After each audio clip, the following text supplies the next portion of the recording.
We're a couple idiots. I know. Two halves of a whole idiot. You're welcome. All right. Okay. Hey, guys. Welcome back to NB Reacts. So today, we're looking at Ronnie Radke. And he said some things over the weekend that people... He talked some shit. People did not like it. Because he was at RockFest in Cadott, Wisconsin. And he had some pretty harsh words for the crowd in Cadott. Yes. He essentially said it was lame. They were boring. And then he asked other artists what other cities they don't like going to because the crowds are lame. Yes. And people were like, oh, we waited in the rain just to see you. Spoiler alert, we were there. We were at RockFest. That's what we said we were going to vlog at. We went to RockFest not just to see Falling in Reverse, but the lineup that day was so good, that's why we went. Yeah. What'd you get me these wristbands for? Valentine's Day? Yeah, for Valentine's Day. Yeah. For Valentine's Day, he got us RockFest 2023 in Cadott, whatever the fuck. Cadott, Wisconsin. We drove 10 hours to get there. 13 if you count the hour. We drove an hour in and realized we forgot our wristbands, then had to drive all the way back, back. Because who uses wristbands in 2023? That is pretty wild, but... Tickets on her phone, that's the way to go. Well, we forgot our wristbands, had to come back. Point is, was he right? He said the crowd was lame. Was he right? What do you think, Bailey? He was 100% right. He was so right. The crowd was weak. Weak as fuck. Honestly, to the point that I was like, are we here to watch, like, some fireworks? Yeah. Like, it literally felt like a 4th of July fucking lawn that if you rented out a space or whatever, you got to see a good show of the fireworks. And it's like, oh, woo. Yeah. Okay, so let's put in a clip right here. We got a clip of the crowd.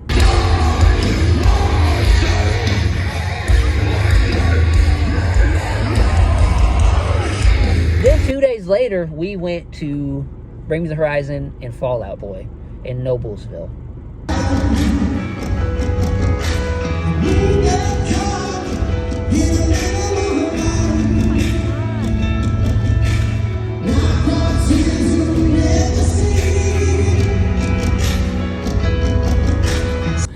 And it was fucking awesome. Fall Out Boy was so good. Here's the thing. I don't even like Fall Out Boy. I know maybe 3 songs. Don't like any of them. There's not one single Fall Out Boy song on my playlist.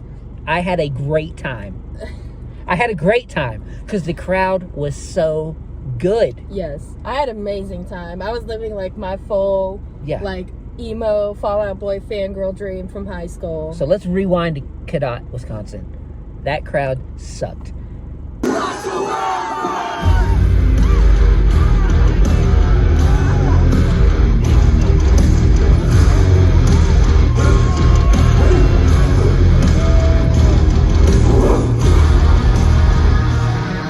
Part of it was the venue, and Ronnie Radke has put out a clip since then. We'll link that down below. He basically explained part of it was the venue. He could see people singing, but they were all in the back. So let's explain this, right? You got your stage. There was the stage, and it's a big old stage, the main stage or whatever. Yeah. They had a couple different stages going on, trying to play rock music all fucking day, whatever. Yeah. Rock on for that, I guess. But they had the main stage, and then they had the tiniest pit, I swear to God, you've ever seen.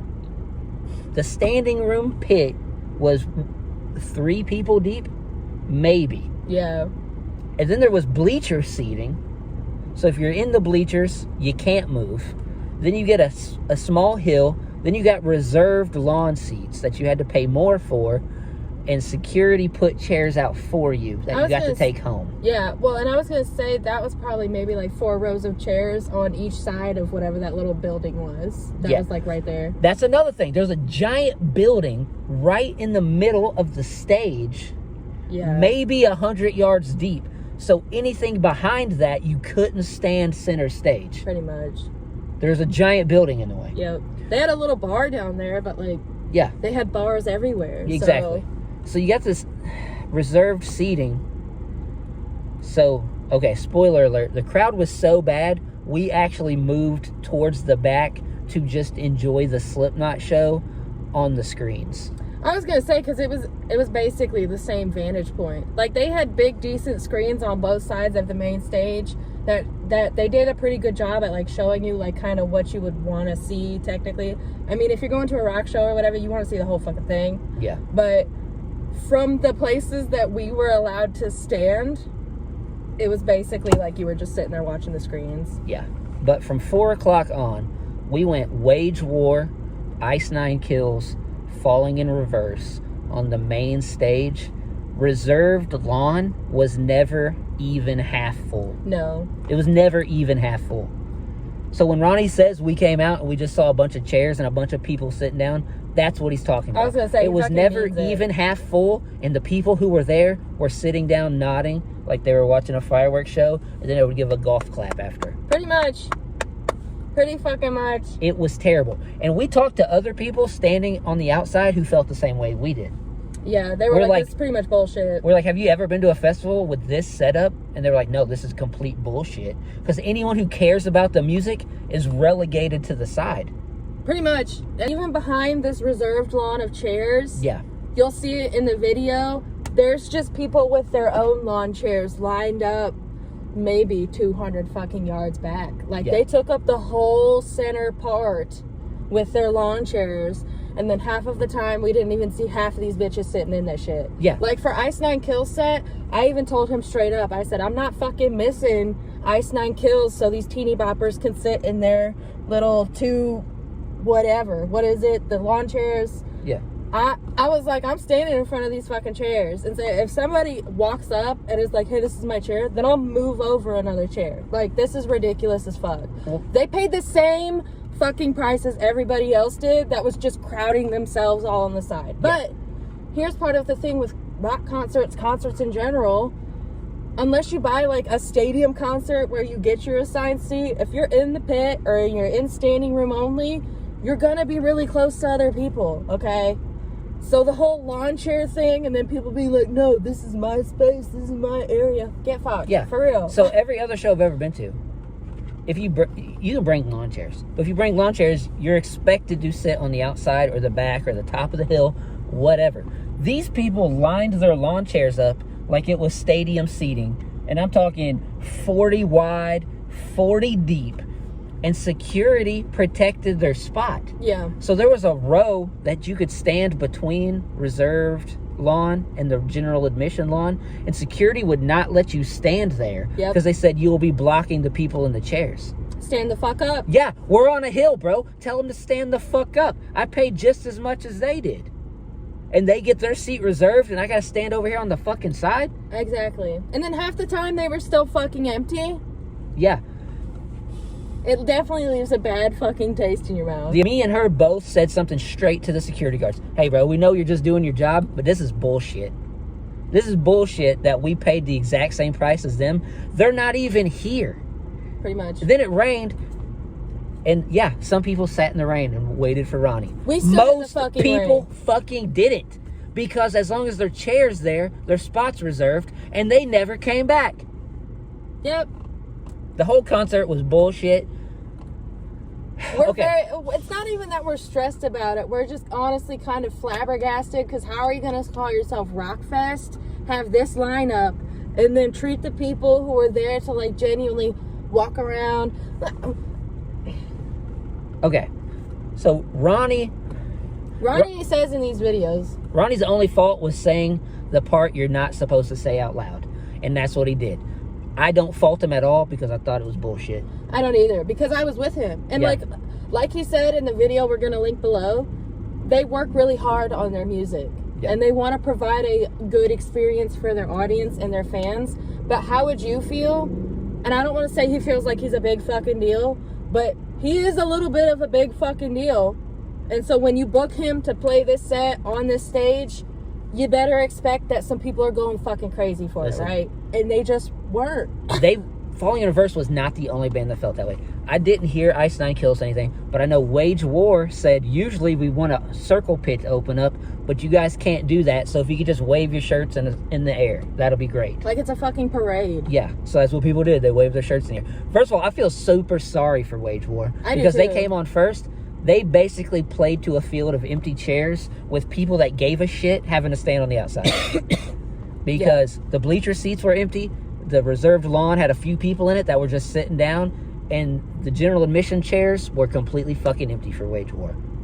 And that's a travesty because they are so good live. They are so good. They were very good live. Wage War, probably one of my favorite bands. I ended up getting a t-shirt. Yeah. Like the t-shirt merch for Wage War because I was like, you know what? Fuck it. Like, that's another thing too.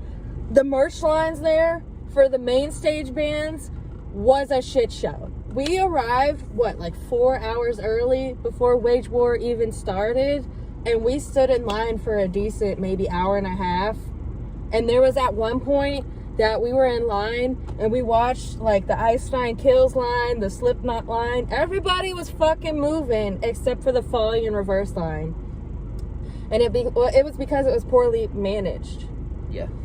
Because you just got to the front and then you did whatever you wanted. So people in these lines were getting to the front and then merging into the front of this line. To get into the Falling in Reverse merch line. Yeah. Because that's originally who I was in line for merch. I've never bought band merch or whatever. I was raised that shit's like a waste of money or whatever. I thought it was going to be like a good thing. Like, first time at a music festival, I'm going to get a fucking t-shirt for once. I'm going to spend the money, I'm going to get a t-shirt. So I was like, I want Falling in Reverse merch. But I kid you not, we stood in the same spot in line for over 45 minutes. Just baking in line, watching all these people just keep walking. And I don't know. It was pretty fucking bad, bruh. We'll go back to the crowd. So Slipknot was the headliner. For the whole night, yeah. After their set, right? So what happens in a concert? The headliner plays their last song, they walk off stage, and then what happens? The crowd chants, one more song. One more song. It was fucking silent in that field. Pretty much. There was 20,000 people there, and it was fucking silent. It was almost like it was the expectation that they would just come out for one more song. So Corey Taylor comes back out, and he says, well, since you guys are still here, I guess you want another song. Sad you could tell he was fucking pissed. Like, no one chanted one more song. Pretty much. I wish he didn't come back out. Honestly. Don't waste your time, Corey. This crowd is terrible. This crowd sucks. Don't come back out if they aren't cheering for an encore. Don't come back out because they don't deserve it. Sitting in line and just sitting in their fucking lawn chairs, like it's a fucking block party. Honestly, they're just sitting in their lawn chairs, like, okay, yeah, next, great, thanks. Next song, like, who the fuck did you come here to see? Yeah. If it's not any of these bands, who are you here for? Well, and obviously, it's to create a cock block for everybody else who wants to see all these other bands. So my last complaint, and I got no tangible proof of this, but I think they were watering down the alcohol. I was going to say, we do not have definite proof of this, but we drank all fucking day. We were there for 12 hours. You had to buy drink tickets, $6 tickets. Between the two of us, we went through 40 tickets. We had 40 drinks, and we were never drunk. Not once. And it wasn't even like we were drinking them slowly. I mean, you do the math. 40 drinks in 12 hours divided by 2. To get anywhere, before Falling in Reverse came out, we both pounded 3 doubles. Each. To get there. And we still weren't drunk. We were like, oh, okay, a little buzz. Maybe we can enjoy this now. Yes. 2 days later, through the rain, we go to Bring Me the Horizon Fall Out Boy. After her second drink, she's hammered. Hammered. I had so much fun. She is hammered drunk. And I'm like... What were they serving? They were serving like cherry bourbon lemonades. Yeah. So the drinks were $12 instead of $6, which doesn't matter because we were drinking doubles. So they were $12 anyway. We had 40 drink tickets. Never got drunk. Falling in her Fall Out Boy, you had 5. Did I have 5 drinks? 4 or 5. It was something like that. I had 3, and then I quit drinking because I was going to be the one who drove home. And you can blame it on the rain if you want for Cadott. Oh, it was rain. People went back to their tents. It was piss pouring fucking rain, dude. In Noblesville, it also rained, and there was a delay. Mm-hmm. And it didn't fucking matter. They didn't even have one band go on. The people showed up. And honestly, if I'm going to be completely blunt with you, I don't like Fall Out Boy. They're fine. I don't love them. They're like one of those nostalgia bands. In Cadott, the metalheads got punked by a bunch of emo kids who showed up to see Fall Out Boy. That's what happened. That's what happened. The metalheads did not show up for the metal lineup. They looked soft, they looked weak, and they went in because of the fucking rain. And the emo kids showed up, and they rocked out for Bring Me the Horizon and Fall Out Boy. We did. And we'll show you all the footage and everything. Yeah. I got decent footage of both crowds. We got a few different clips we'll clip in here. You can judge for yourself. But we really tried to do a vlog, too, for RockFest. But when we got there and we realized, like, the deal or whatever, we weren't going to be able to get good footage. No, we weren't having a good enough time. We couldn't get good footage of anything going on stage. And so the point is, long story short, long ass video now, Ronnie Radke's 100% right. He said what needed to be said because everyone we talked to had a terrible time, and we could tell that the bands had a terrible time as well. Ronnie Radke is 100% right in saying everything that he did. And even in the video that we're going to link here, he says, he's like, it's not even necessarily the crowd's fault. It's the promoter's fault. It's the venue's fucking fault. Because what the fuck was all that? Cadotte was so bad. What did we do? We bought tickets to another concert while we were there to an indoor concert. Because we're like, this outside shit sucks. Yeah. But then we went to the one in Noblesville. Then we had a great time. Noblesville was really good. Apparently just Cadotte sucks. Noblesville was fine. Cadotte did suck. I mean, the food was good. I mean, so Ronnie does say, like, oh, the food that he was served. I was saying, we don't know what he had. Yeah. But, I mean... A lot of cheese. A lot of cheese in Wisconsin. I was going to say, up there for, like, the people out in the festival or whatever, they had, like, typical fair food or whatever, and I thought that shit was good. That might have been, like, just because I was fucking starving. It was hot as hell, too. I don't know. We had an overall okay time. For me, for my first festival experience, and all of the videos that we watched of, like, festivals, we told you guys last week that we've been watching, like, festival videos all week. I was very underwhelmed. The worst crowd ever. That crowd was awful. The crowd and our viewing experience, the vantage point we had to have was trash. And it wasn't even that, like, I don't even know what we did wrong. I don't know if it's that we didn't do anything wrong. The venue was trash. I just thought that it was going to be one of those things like, hey, you could show up and here's all the standing room, have at it. Whoever gets your spot, the first 100 yards was all pay to play, basically. And then the entire middle section was bring a chair and you can save the spot for the rest of the day. And no one else is allowed to come near you. Yeah. People were really nice, though. All of their volunteers that they had working the event, like the bartenders and all that. Yeah, they were all the people we ran into, they were super nice. If anything I could bitch about, it's the people who organized the whole fucking thing. Yeah, layout sucked. Yeah, with all their extra price, because, like, to be in the pit, you had to pay an extra price. To be in the bleachers, you had to pay an extra price. The reserve lawn had to pay an extra price. But then even the GA lawn, where all these people just had these lawn chairs set up, you paid the same fucking thing as everybody else that was standing. But because you brought a lawn chair, I guess that makes you just that much better. I don't know. All right, well, those are our thoughts. If Radke was right. If you happen to be there, let us know what you thought down in the comments. But yeah, we had overall an awful time. We were really looking forward to it. Had a terrible viewing experience. We enjoyed Wisconsin. Oh, yeah. Wisconsin's beautiful. It's not the concert.